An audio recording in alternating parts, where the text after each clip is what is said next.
Alhamdulillah, alhamdulillahilladzi ittasofa bil kamalat.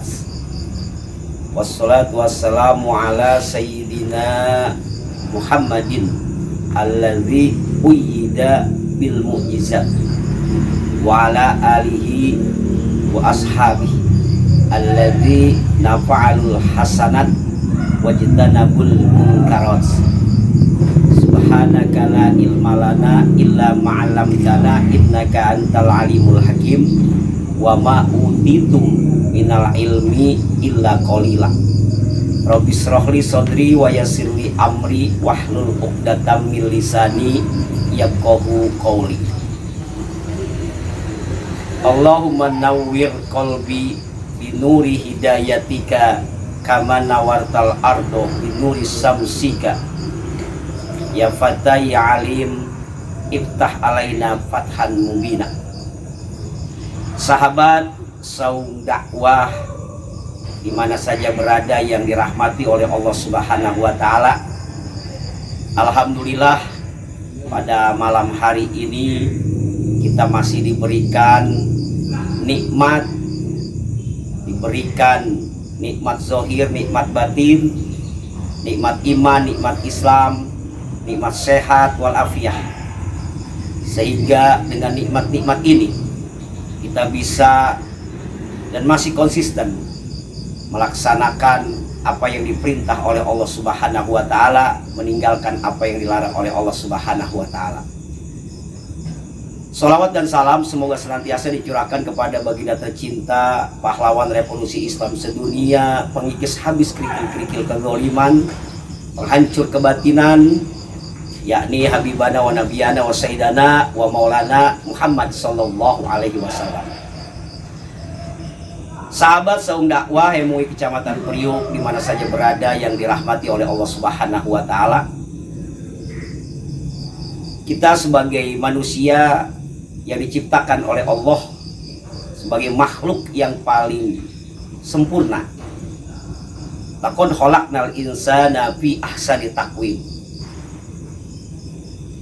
Maka kesempurnaan yang diberikan oleh Allah berupa nikmat yang sangat luar biasa yang tidak bisa kita hitung dengan apapun. Kita berusaha agar kesempurnaan manusia ini, nikmat yang diberikan oleh Allah, kita bisa melakukan apa yang diperintah oleh Allah Subhanahu wa taala dan bisa menaikkan derajat martabat kita di hadapan Allah Subhanahu wa taala. Karena sambungan ayat dari laqad khalaqnal insana fi ahsani taqwim summa radadnahu asfala safilin. Jangan sampai kita dikembalikan oleh Allah, tidak bisa menjaga kemuliaan manusia, tidak bisa menjaga kesempurnaan manusia sampai pada akhirnya dikembalikan pada tempat yang sangat terhina. Maka daripada itu, sahabat saum dakwah MUI Kecamatan Priuk, yang harus kita pahami bahwa tugas hidup kita yang tercatat di dalam surah Al-Zariyat ayat 56, wa ma khalaqtul jinna wal insa illa liya'budun. Dan tidaklah kami menciptakan jin dan manusia, kata Allah, kecuali untuk beribadah. Baik ibadah mahdo ataupun ibadah goer mahdo. Dan itu yang menjadi tugas hidup kita. Yang disebut ibadah, pada episode yang lalu sudah saya sampaikan bahwa ibadah itu adalah ismun jami'un lima yuhibbuhu wa yardallah fi'lan kana au qawlan jalian kana au khopian. Jadi setiap sesuatu yang ketika dilakukan baik ucapan atau perbuatan dicintai oleh Allah, diridhoi oleh Allah, itu yang disebut ibadah. Namun yang perlu kita pahami dan kita gali secara luas, ibadah itu ada idealnya ibadah. ada strukturalnya ibadah.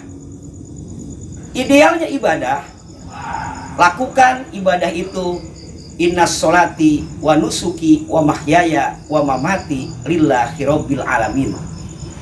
Itu merupakan idealnya ibadah, lakukan dengan mengharap ridho Allah, lakukan dengan ikhlas, lakukan karena Allah.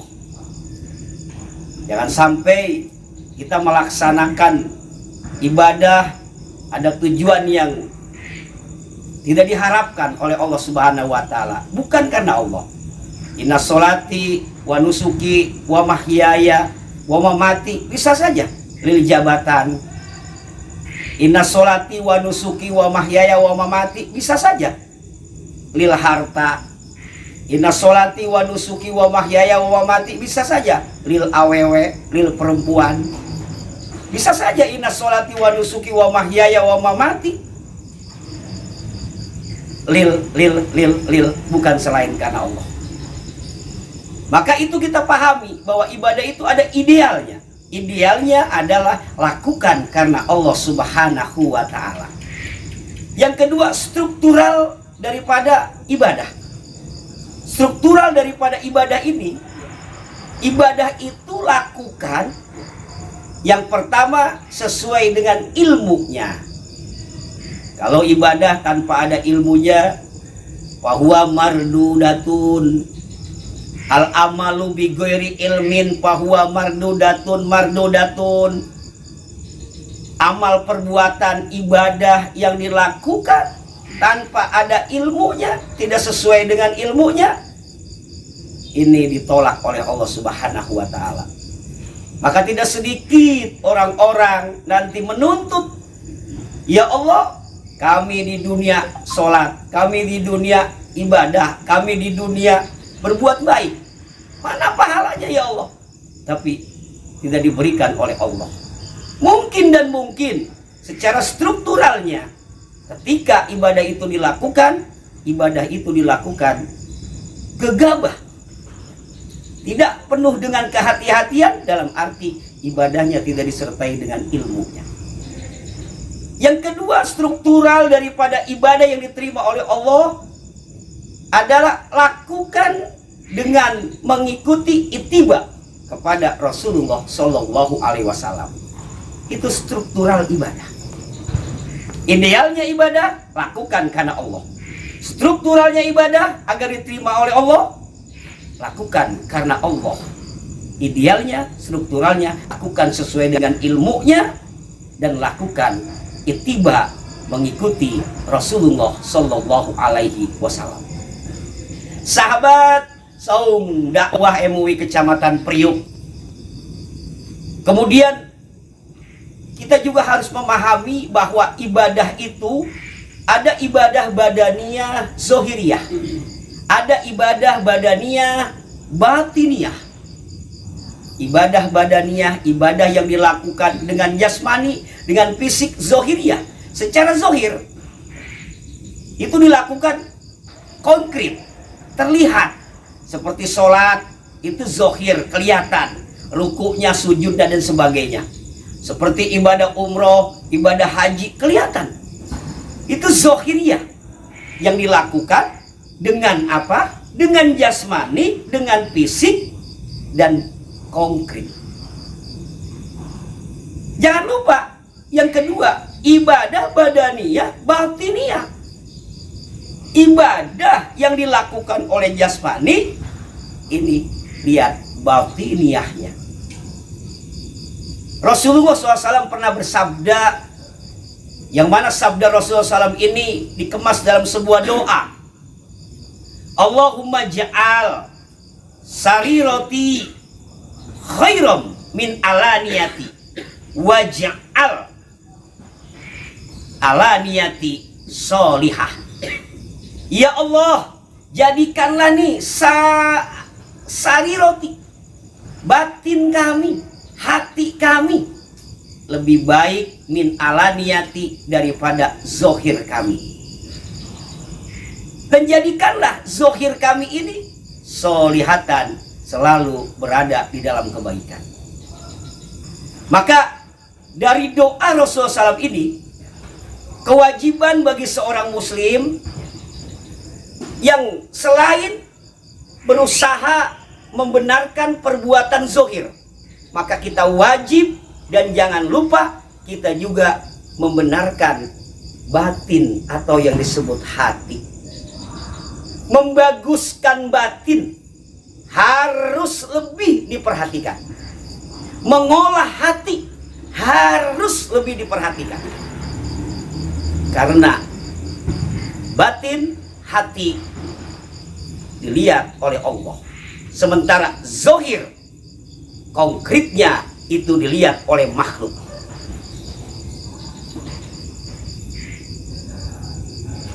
Sahabat saung dakwah MUI Kecamatan Priuk, di mana saja berada yang dirahmati oleh Allah Subhanahu wa taala, maka di mana hati seseorang soleh, hati seseorang benar, hati seseorang sudah baik, batiniahnya bagus, maka otomatis perbuatan zohirnya itu akan soleh dan baik. Karena zohir selalu mengikuti batin. Az-zohiru mir'atul batini. Zohir itu adalah cerminnya daripada batin.